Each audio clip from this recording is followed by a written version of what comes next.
పొందుతారు. గురుగారు, ఈ విశ్వావసునామ సంవత్సరంలో మిథున రాశి వారికి ఎలా ఉండబోతోంది? మిథున రాశి వారికి ద్వాదశ, జన్మ, ద్వితీయ స్థానాల్లో బృహస్పతి సంచారం. ద్వితీయ స్థాన బృహస్పతి సంచారం ఉచ్చరాశిలో విశేషమైన శుభాన్ని ఇస్తుంది. శని భగవానుడు దశమంలో, రాహు గారు 9, 10 స్థానాల్లో, అందులో దశమ స్థానం మంచిది. కేతువు 4, 3 స్థానాలు, 3వ స్థానం మంచి ఫలితాలను ఇస్తుంది. మొత్తం మీద 75% శుభయోగాలు ఉన్నాయి.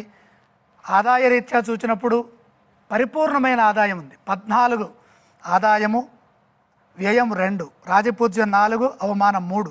ఈ రాశి వారికి అదృష్టయోగం సంపూర్ణంగా ఉన్నది. ఆదాయం అత్యధికంగా ఉంది కాబట్టి ఎటువంటి సమస్య ఏర్పడదు. సమాజంలో కీర్తి ప్రతిష్టలు బ్రహ్మాండంగా పెరుగుతాయి. గౌరవించేవారు పెరుగుతారు. అక్టోబర్ 18 నుండి డిసెంబర్ 5 వరకు ఉచ్చ గురుబలం అద్భుతమైన శుభాన్ని ప్రసాదిస్తుంది. ధనస్థానంలో గురువు బంగారు భవిష్యత్తునిస్తారు. అలాగే అక్టోబర్ వరకు గురుబలం సహకరించట్లేదు కాబట్టి ప్రతి అడుగు జాగ్రత్తగా వేయాలి. మనం చేస్తున్న పనుల్లో శ్రద్ధ పెంచాలి. ఆర్థిక పరంగా ఇబ్బందులు ఎదురుకాకుండా జాగ్రత్తలు తీసుకోవాలి. అయితే ఖర్చులు స్వల్పంగా ఉన్నాయి కాబట్టి ఎటువంటి ఇబ్బంది లేదు. దశమంలో శని వల్ల మానసిక ఒత్తిడి పెరుగుతుంది.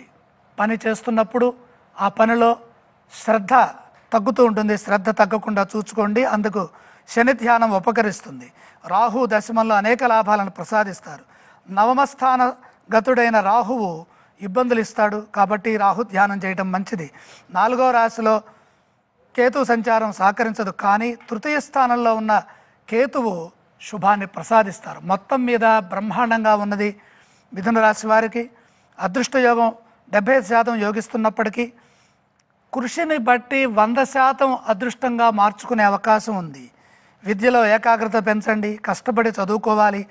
సాంకేతికంగా విద్యార్థులు మంచి ఫలితాలను పొందవచ్చు. వృత్తిలో ప్రతిభతో పనిచేయడం మంచిది. మంచి అవకాశాలు పెరుగుతాయి. ఉద్యోగంలో సకాలంలో పనిచేయండి. మంచి ప్రయత్నంతో పురోగతిని సాధిస్తారు. వ్యాపారంలో బుద్ధిబలంతో పనిచేయడం ద్వారా తక్కువ శ్రమతోనే అధిక లాభాలని సొంతం చేసుకుంటారు. ధనాదాయాలను చూచినట్లయితే విశేషంగా ఉన్నది. బ్రహ్మాండమైన ఆదాయం పెరుగుతుంది. అదృష్టం స్వల్ప ప్రయత్నంతోనే అదృష్టవంతులవుతారు. ఇక కార్యసిద్ధి గురుబలంతో పనుల్లో సాఫల్యం పొందుతారు. సంపూర్ణమైన శుభయోగాలు మిథున రాశి వారిని విశ్వావసులో వరించబోతుంది.